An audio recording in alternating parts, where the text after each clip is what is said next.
함께 나눌 하나님의 말씀은 신약성경 마태복음 1장 18절에서부터 25절까지의 말씀입니다.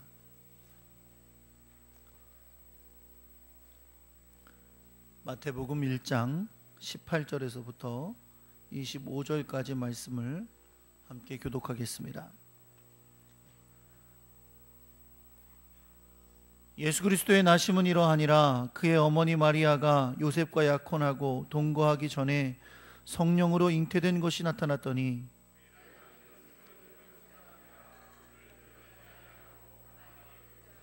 이 일을 생각할 때에 주의 사자가 현몽하여 이르되 다윗의 자손 요셉아, 내 아내 마리아 데려오기를 무서워하지 말라. 그에게 잉태된 자는 성령으로 된 것이라.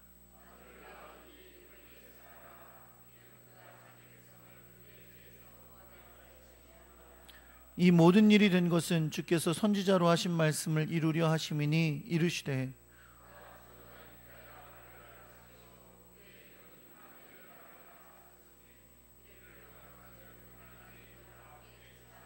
요셉이 잠에서 깨어 일어나 주의 사자의 분부대로 행하여 그의 아내를 데려왔으나 동침하지 아니하더니 나음의 이름을 예수라 하니라. 아멘.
기도하겠습니다. 사랑과 은혜의 주님, 우리를 주의 귀하고 놀라운 사랑을 받은 하나님의 백성 삼아 주신 것을 감사드립니다. 그래서 주를 예배하며 영광 돌리게 하시니 감사합니다. 또한 이 시간에 주님께서 허락하신 물질이 있어서 구별하여 하나님께 드리게 하셨으니 감사합니다. 이 손길을 기억해 주시고 저들이 드리는 감사와 헌신과 기도에 응답하사 하나님의 크고 놀라운 능력으로 갚아 주옵소서. 이 물질은 또한 주의 능력 안에서 아름답게 사용되게 하셔서 주의 나라의 일에 쓰임받게 하여 주옵소서. 아버지 하나님, 이 시간에도 주의 말씀을 듣습니다. 주님의 귀하고 놀라운 성령의 역사가 함께하여 주심으로 깨닫는 은혜, 감동되는 은혜가 있게 하시고 순종하는 결단이 또한 있게 하여 주옵소서. 이 시간을 주님께 의탁합니다. 우리 주 예수 그리스도의 이름으로 기도합니다. 아멘. 할렐루야. 옆에 계신 분들하고 인사하겠습니다. 잘 오셨습니다. 사랑합니다.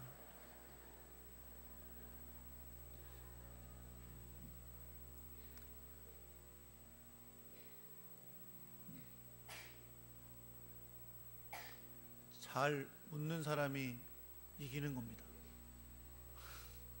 네, 인사하시면서 너무 굳은 얼굴로 인사하시면 부담스러워요. 네, 잘 웃을 수 있으셔야지. 네, 내일이 성탄절입니다. 그렇죠? 네, 내일이 성탄절이서 오늘 주일이고 내일은 성탄절이고 이틀 연속 교회에 나와야 돼서 예배를 드려야 되는구나. 참 감사하다 하시는 분들이 계시는 반면 어렵다고 느끼시는 분도 계실지 모르겠어요. 근데 이 성탄의 기간 동안에 딴 데 가면 이상하잖아요. 그렇죠? 내일도 어디 가지 마시고 예배하러 오시기 바랍니다. 아셨죠? 네. 이게 또 세상 사람 눈으로 보면 연휴예요, 연휴. 그렇죠? 연휴라서 또 놀러 가기 좋은 때고. 그런데 온 가족이 성탄의 아침에 주를 예배할 수 있는 여러분과 제가 되기를 예수 그리스도의 이름으로 축원합니다. 한번 따라해 보겠습니다. 이 모든 일이 된 것은, 지난 주간에는 우리가 너무나 안타깝게 제천의 한 스포츠 센터에서 화재가 나서 30여 명 가까운 사람이 죽고 또 부상을 당하는 일을 미디어를 통하여 보아야 했습니다. 1층 천정에서 불이 붙어서 난 화재라고 그런 원인이 밝혀지고 있기는 한데, 정말 1층에서 난 그 불이 온 건물 전체를 태워서 그렇게 많은 사람들이 죽었다는 것은 우리에게 큰 충격을 받게 합니다. 그 가운데 우리 목사님들 두 분이 계시다고 알려져 있습니다. 성결교단의 두 목사님이 교회 목사님들 모임을 마치고 사우나에 가셨다가 두 분이 안타깝게 돌아가시게 됐습니다. 하나님의 위로하심이 그 일로 인해 가족을 잃은 수많은 사람들에게 함께 하시기를 간절히 소망합니다.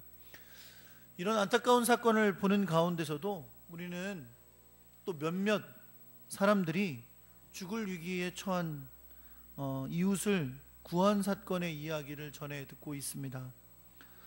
세상 사람들은 이런 사람들을 의인이라고 부르기도 하고 영웅이라고도 부르기도 합니다. 이 위기의 순간에 다른 사람들을 구한 두 사람의 이야기가 서로 연결이 되어서 또 우리에게 잔잔한 감동을 줍니다. 그 제천에 있는 스포츠 센터의 6층에는 헬스클럽이 있었다고 합니다. 1층에서 불이 붙어서 외벽을 타고 불과 연기가 올라오는 상황 속에 헬스 강사였던 이분은 사람들의 운동을 지도하다가 불이 난 것을 깨닫게 됐답니다. 그래서 5층과 6층 두 층에 자리 잡고 있는 헬스장을 오가면서 운동하던 사람들에게 불이 난 것을 알리고 사람들을 대피시켰습니다. 그래서 그곳에서 운동하던 20여 명의 사람들은 비상계단을 통해서 밑으로 내려와 피신을 할 수 있었습니다. 문제는 라커룸과 여러 곳을 다 뒤져 돌아다니면서 아직도 사람이 있는지를 살피던 이 헬스 강사가 내려가려고 비상계단을 찾았을 때는 이미 연기와 불로 인해 내려갈 수가 없게 된 것이에요. 그래서 이 사람은 피신하지 못한 그 건물주 한 명과 함께 창문 밖에 난간으로 나갈 수밖에 없었습니다. 8층에 있는 창문 난간에 나가서 도움의 손길을 기다릴 수밖에 없게 됐던 거죠. 그곳이 유일하게 연기와 또 불을 피할 수 있는 곳이었습니다. 그곳에서 불안해하면서 떨고 있는데 갑자기 연기 사이로 사다리가 올라오더랍니다. 그래서 그 사다리에 그곳에 머물고 있던 세 사람이 함께 타고 피신을 할 수 있었습니다. 그렇다면 이 사다리는 어디서 오게 된 걸까요? 당연히 우리가 생각하기는 소방차에서 온 걸 것이다 생각하겠지만 그 당시에 소방차 사다리는 그곳에 접근하지 못했다 그래요. 사다리차를 올려준 사람은 주변에서 사다리차 회사를 운영하는 한 분의 아들이었습니다. 화재 현장에서 세 사람이 난간에 매달려 있는 것을 본 그 회사를 운영하시는 분께서 사다리차를 운전하는 아들에게 급히 전화를 걸어 그곳으로 와서 사람들을 구하자고 연락했고, 마침 일을 마치고 그곳으로 돌아오던 사다리차 운전사가 그곳에 차를 대고 사람들을 향하여 사다리차를 올렸습니다. 이미 연기가 자욱해서 그 사람들이 어디 있는지 정확하게 볼 수가 없었다 그래요. 그냥 감각적으로 있을 만한 곳으로 사다리차를 올렸고 사람들이 탔는지 안 탔는지도 모르는 상태이지만 어느 정도 시간이 흘러가서 사다리 차를 내렸더니 그곳에 3명의 사람이 타고 있었다고 합니다. 결국 이 이야기 가운데 우리는 20명의 사람들을 구한 한 사람이 또 다른 사람의 도움을 받아 자기의 생명도 구원받은 이야기를 들을 수 있었습니다. 이 모든 일이 된 것이 이상과 같았습니다. 오늘 저는 죄 가운데 영원한 사망의 길로 갈 수밖에 없던 우리가 구원받게 된 일이 어떻게 된 것인지 오늘 말씀을 통하여 함께 깨달아 보려고 합니다. 모든 일이 된 것을 알기 위해서 우리가 우리 자신부터 시작해서 한번 하나님께로 가는 거꾸로 가는 여행을 해보며 시작해 보려고 합니다. 물론 이 모든 것은 우리의 존재의 중심이 하나님께 있다는 믿음의 고백 가운데 시작되는 것입니다. 우리는 오늘 이 아침에 하나님을 예배하기 위하여 이렇게 교회 공동체 가운데 나왔습니다. 왜냐하면 우리는 하나님 나라의 백성들이기 때문입니다. 이것이 신앙적인 측면에서 여러분과 저의 정체성입니다. 우린 다 다르죠. 직업도 다르고 상황도 다르고 가족도 다르고 배경도 다 다르지만 그럼에도 불구하고 이곳에 함께 예배하는 우리는 동일한 정체성을 가지고 있습니다.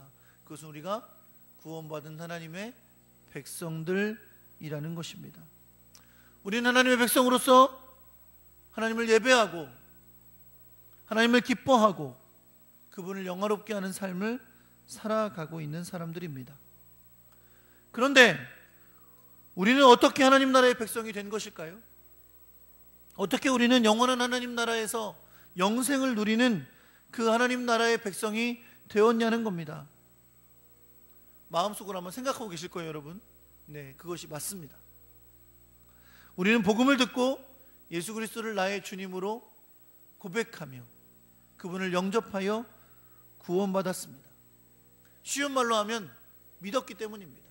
우리는 믿고 하나님의 백성이 되었습니다.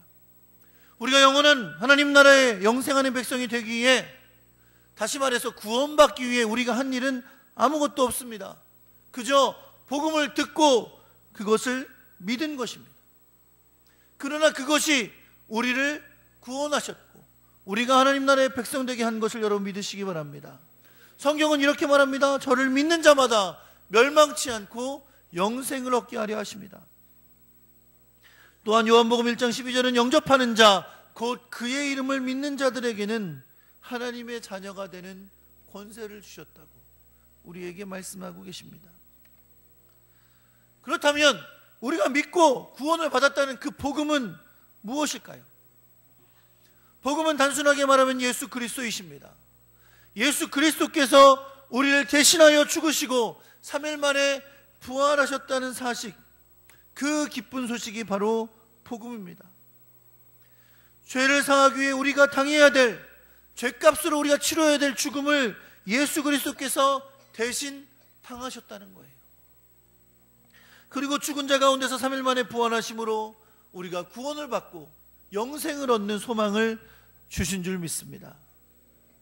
예수 그리스도께서 십자가 위에서 물과 피를 다 쏟으시며 우리를 대신하여 죽으시지 않았다면 우리는 여전히 죄 가운데 살고 그 죄값인 영원한 사망에 이를 수밖에 없는 그런 존재들이었습니다. 그런데 우리가 이렇게 영생의 소망 가운데 주님을 예배하는 하나님 나라의 백성이 되어 이 자리에 앉아 있는 것은 오로지 우리를 대신하여 십자가에서 죽으신 예수 그리스도의 은혜인 줄 믿습니다. 그것이 바로 복음입니다. 하지만 여기서 우리가 한 가지 생각할 것이 있습니다. 그건 바로 예수 그리스도가 도대체 누구시기에 그분이 십자가 위에서 죽으신 그것이 나의 죄를 담당하는 죽으심이 되었냐는 겁니다. 여러분, 이 모든 일이 된 것은 다음과 같습니다. 예수 그리스도께서 우리의 죄값을 대신 치시기 위해 죽으시고 부활하신 사건이 우리를 구원하셔서 하나님 나라의 백성 되어 영생하는 은혜를 누리게 한 사건이 된 것은 예수 그리스도가 완전한 하나님이시고 동시에 완전한 사람이셨기 때문입니다. 사랑하는 성도 여러분, 여러분은 그리스도가 완전한 하나님이신 것을 믿으십니까? 성경은 이것에 대해 너무나 많은 증거를 가지고 말씀합니다. 세례요한에게 세례를 받으실 때 하늘에서 음성이 들렸습니다. 이는 내 사랑하는 아들이요 내 기뻐하는 자라. 예수님도 아버지와 나는 하나이니라 라고 말씀하시면서 당신이 삼위일체 하나님 되심을 스스로 증거하셨습니다. 베드로가 주는 그리스도시요 하나님의 아들이십니다 라고 고백했을 때 그 고백을 주님이 기뻐하셨습니다. 사도 바울은 빌립보서 2장에서 예수님을 그는 근본 하나님의 본체시라고 가르쳐주고 있습니다. 지난 금요일 저녁에 나누었던 골로새서의 말씀에서도 예수님을 하나의 피조물로 주장하는 이단들을 향해 사도 바울은 예수 그리스도가 창조주 하나님이심을 증거하고 있습니다. 예수님은 분명 삼위일체 하나님이십니다. 그분이 사람이 되어 오신 것입니다. 만약 예수 그리스도께서 하나님이 아니시라면 우리를 위해 대신 죽으신 죽으심은 우리의 것이 될 수 없습니다. 그리고 그분이 죽음에서 다시 부활하실 수도 없습니다. 그것은 오로지 하나님만이 하실 수 있는 일입니다. 우리의 죄를 예수 그리스도의 십자가로 씻으시고 그 예수 그리스도의 십자가의 의로 우리 영혼을 덮으시는 일은 오로지 하나님만이 하실 수 있는 일입니다. 그렇습니다. 예수 그리스도는 완전한 하나님이셨습니다. 그 하나님이 사람이 되어 오신 것입니다. 그럼에도 불구하고 우리가 잊지 않아야 할 것은 예수 그리스도는 또한 완전한 인간이셔야 한다는 겁니다. 그분이 완전한 인간으로 오시지 않았다면 그분의 죽으심은 진정한 죽으심이 아닙니다. 그분이 사람이셨기에 그분의 죽으심이 진정한 죽으심입니다. 우리를 대신한 죽으심도 될 수 없습니다. 그것이 진정한 죽으심이 아니라면 우리를 위해 죽은 죽음도 될 수가 없는 것이죠. 사랑하는 성도 여러분, 그분은 완전한 인간이셨습니다. 그리고 그 육신의 죽으심을 당하신 겁니다. 그런데 중요한 것은 예수님은 완전한 육신을 가지셨어도 죄가 없으셨어야 된다는 거예요. 만약 그가 죄가 있었다면 예수님은 자신의 죄를 위해 죽었을 뿐이지 다른 사람들의 죄를 대신 질 수가 없는 것입니다. 죄인이 어떻게 죄인을 위해서 대신 죽겠어요? 그렇다면 예수님은 결국 완전한 인간이시지만 죄가 없으신 존재여야 하기 때문에 죄를 유전으로 타고나는 아담의 후손으로 태어나지 않으셔야 했습니다. 오늘 본문은 이것을 이루기 위해 예수님께서 사람이 되어 오신 사건이 어떻게 이루어진 것인지를 보여주는 말씀입니다.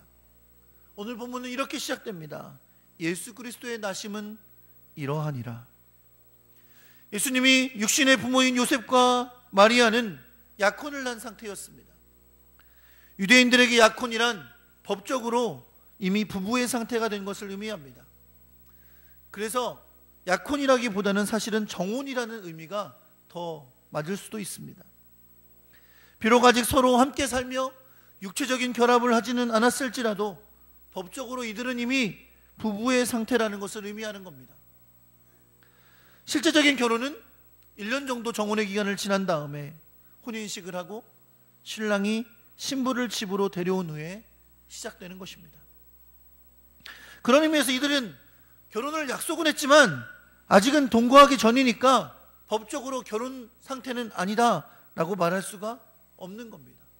이미 법적으로 이 두 사람은 사실상 부부와 다름이 없었습니다. 그런 상황에서 마리아가 임신을 한 거예요. 성경은 이 마리아의 임신을 분명히 성령으로 잉태되었다 라고 말씀하고 있습니다. 본문에서 이런 얘기를 하지는 않지만 분명 마리아는 자신의 임신 소식을 요셉에게 알렸을 것입니다. 물론 알리면서 나 임신했어요. 누구인지 몰라요. 이러고 얘기하진 않았을 거예요.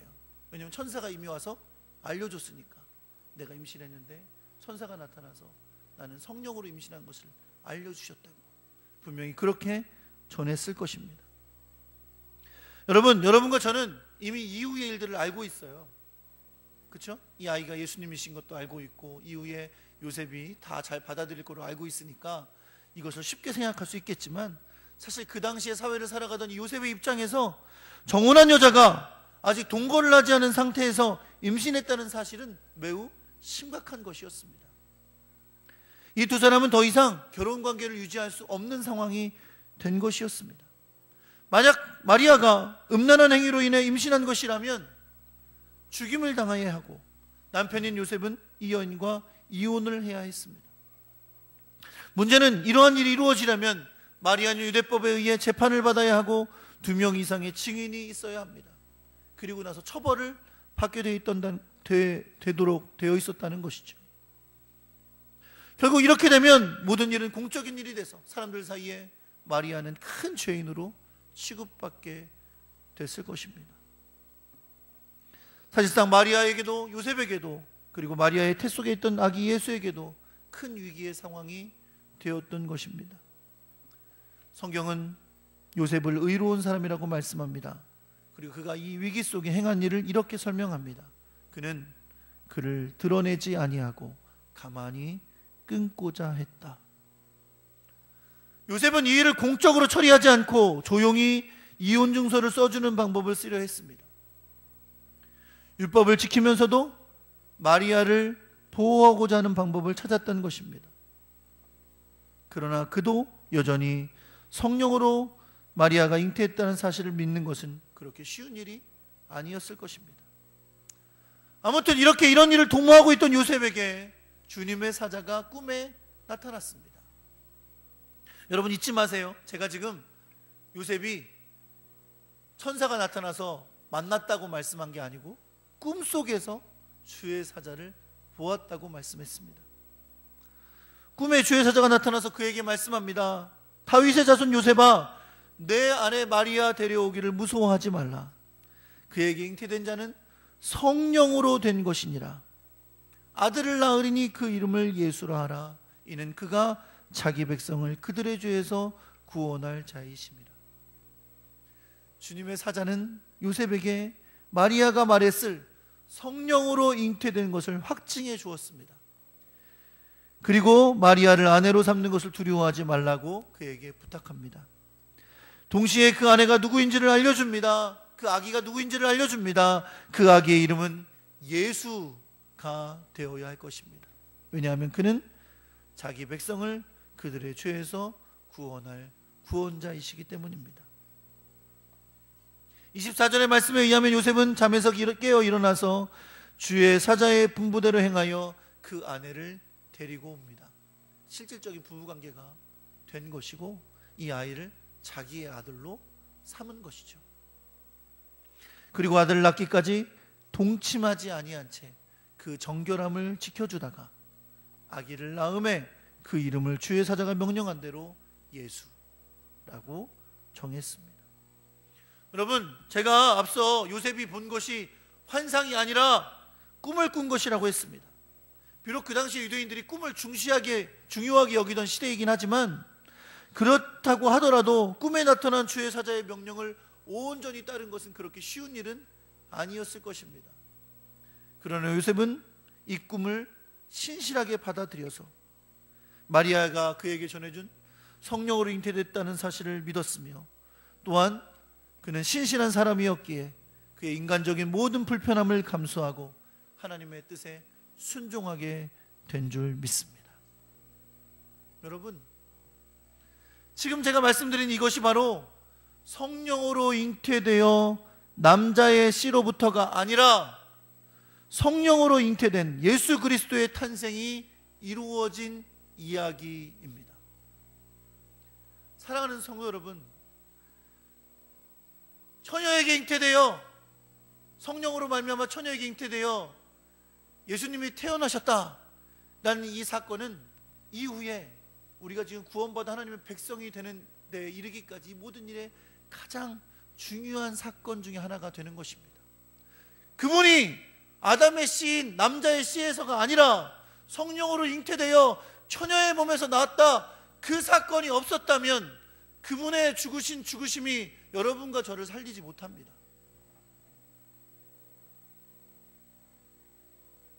그 일이 지금 오늘 성경 가운데 보여주고 있는 매우 중요한 사건임을 우리가 기억해야 될 줄 믿습니다. 그런데 여기서 우리가 또다시 주목할 것이 있습니다. 주의 사자가 요셉의 꿈에 나타나 말하기 시작하면서 그를 부른 호칭입니다. 20절 말씀에 보면 주의 사자가 요셉을 이렇게 부릅니다. 다윗의 자손 요셉아. 이 한마디의 호칭이 얼마나 중요한 것을 우리에게 가르쳐 주는지 모릅니다. 이 한마디는 예수 그리스도가 다른 사람이 아니라 바로 요셉의 아들로 태어나게 된다는 것을 보여주는 것이고, 그 요셉은 다윗의 자손, 다윗의 후손이라는 것입니다. 뭘 말해줍니까? 이것은 약속한 대로 오신 거라는 걸 말해주는 거예요. 구약 성경은 그리스도가 다윗의 줄기에서 날 것을 예언하고 있기 때문에 그렇습니다. 여러분, 예수님 어디서 태어나셨죠? 말구유 동네 이름 말이에요. 베들레헴에서 태어나셨어요. 떡집이라는 뜻을 가진 베들레헴에서 태어나셨어요. 베들레헴이 다윗의 고향입니다. 그곳에 호적하러 올라갔다가 예수님이 태어나시잖아요. 요셉은 바로 다윗의 후손이었습니다. 오늘 본문의 앞구절들을 보면 예수님의 족보가 나옵니다. 그렇죠? 한 번쯤은 읽어봤을, 올해부터 성경 열심히 읽어야지. 그래서 마태복음 1장을 읽잖아요. 그렇죠? 그러다가 2장쯤 넘어가면 위기를 만나고 3장쯤 넘어가서 포기하고 뭐 이러잖아요. 그러니까 마태복음 1장은 웬만하면 다 읽어봤는데, 마태복음 1장 1절에서부터 17절까지 말씀해 보면 예수 그리스도가 나시기까지 족보를 보여줍니다. 근데 이 족보의 시작이 되는 1절의 말씀은 뭐라고 말씀해요? 아브라함과 다윗의 자손, 예수 그리스도의 세계라. 그러한 역사의 흐름 속에 예수 그리스도가 나셨음을 보여주고 있는 겁니다. 그 족보의 맨 마지막에 누가 있어요? 바로 마리아의 남편인 요셉의 이름이 있습니다. 22절은 이것을 이렇게 표현합니다. 이 모든 일이 된 것은 주께서 선지자로 하신 말씀을 이루려 하십니다. 여기서 말하는 모든 일은 요셉과 정혼했던 마리아가 성령으로 잉태된 것을 말하는 겁니다. 그래서 요셉의 아들로 예수님이 태어나기다는 걸 말하는 거예요. 예수께서 성령으로 잉태되어 다윗의 자손인 요셉과 정혼한 아내 마리아를 통해 나시게 된 것을 성경은 이렇게 말하고 있는 거예요. 주께서 선지자로 하신 말씀이었다. 바로 예언대로 된 것이다 라고 말씀하고 있는 겁니다. 우리가 오늘날 하나님 나라의 백성이 되고 교회 공동체의 일원이 돼서 예배하며 하나님을 섬기는 자가 된 것은 삼위일체 하나님이신 예수 그리스도가 사람이 되어 오셔서 십자가에 못 박혀 죽으시고 사흘 만에 부활하신 것을 믿음으로 이루어진 것입니다. 그러나 우리를 위해 오신 예수님의 오심은 이미 오래전에 여러 선지자들을 통해 알리셨던 것처럼 하나님이 계획하신 것이었음을 여러분 믿으시기 바랍니다. 오늘 성경에 인용된 말씀은 이사야서 7장 14절의 말씀입니다. 그 외에도 이사야와 스가랴, 미가, 여러 선지자들, 그리고 시편을 통해서도 우리는 이 땅에 오실 예수 그리스도의 예언을 찾을 수 있습니다. 그러나 그것이 끝이 아닙니다. 마태복음 1장 1절에 보면 다윗의 자손 예수 그리스도의 세계라 라고 말씀하신 것이 아니라 어떻게 말씀했냐면 아브라함과 다윗의 자손 예수 그리스도의 세계다 라고 언급했다는 겁니다. 예수 그리스도가 단지 다윗의 자손일 뿐만 아니라 이스라엘을 하나님께서 택하신 사건, 더 나아가서 그들의 조상인 아브라함을 부르신 사건 때부터 하나님은 죄에 빠져 영원한 사망에 이르게 된 당신의 피조물인 인간들을 구원하시기 위한 놀라운 계획을 하셨다는 것이고, 그 일을 이루시기 위하여 섭리하여 오셨다는 것을 우리에게 보여주는 것입니다.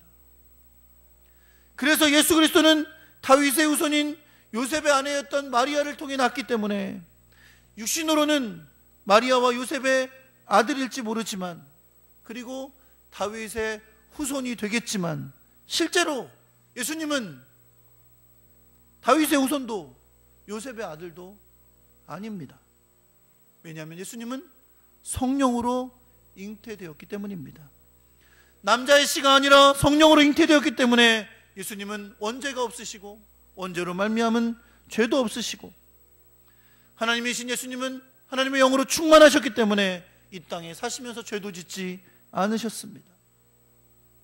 그분이 죄 없으셨기 때문에 우리를 살리시기 위해 죽으신 그 죽으심이 우리의 죄를 대신한 것임을 여러분 믿으시기 바랍니다. 오늘 여러분과 제가 읽은 예수님의 탄생 이야기, 예수님께서 성령으로 잉태되어 마리아에게 나시고 요셉의 아들이 되신 이 사건은 이 놀라운 우리를 구원하신 구원 사건의 핵심입니다. 이 사건이 없었다면 예수 그리스도의 죽으심과 부활은 우리를 구원하는 복음이 될 수 없었을 것입니다. 사랑하는 성도 여러분, 우리를 사랑하셔서 독생자를 보내주시고 그를 믿는 자마다 멸망치 않고 영생을 얻게 하셨다는 요한복음 3장 16절의 말씀은 예수 그리스도가 완전한 하나님이시지만 완전한 인간으로 오신 오늘 본문의 사건이 없이는 완성될 수가 없는 것이었습니다. 우리를 향한 구원을 완성하시기 위해 오래전부터, 아브라함을 부르실 때부터, 모세를 시내산에서 만나실 때부터 계획하시고 섭리하셨던 그 일을 이루시는 핵심적인 사건이 바로 이 사건임을 여러분 믿으시기 바랍니다. 오늘 본문은 이 모든 일이 된 것은 선지자의 예언을 이루게 하신 것이라고 말씀합니다.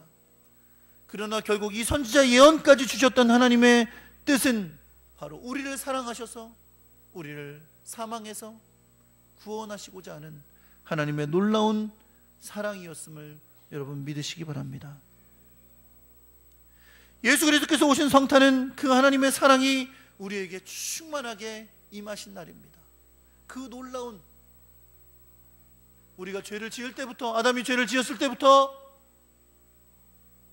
아브라함을 부르실 때부터, 시내산에서 모세를 만나실 때도 나를 생각하시고 나를 구원하려는 계획을 하셨던 그 주님께서, 그 하나님께서 아들을 보내시며 성령으로 잉태하게 하시고 마리아와 요셉 사이에게 나게 하신 이 사건은 여러분과 저를 구원하시려는 하나님의 놀라운 사랑의 절정임을 여러분 믿으시기 바랍니다.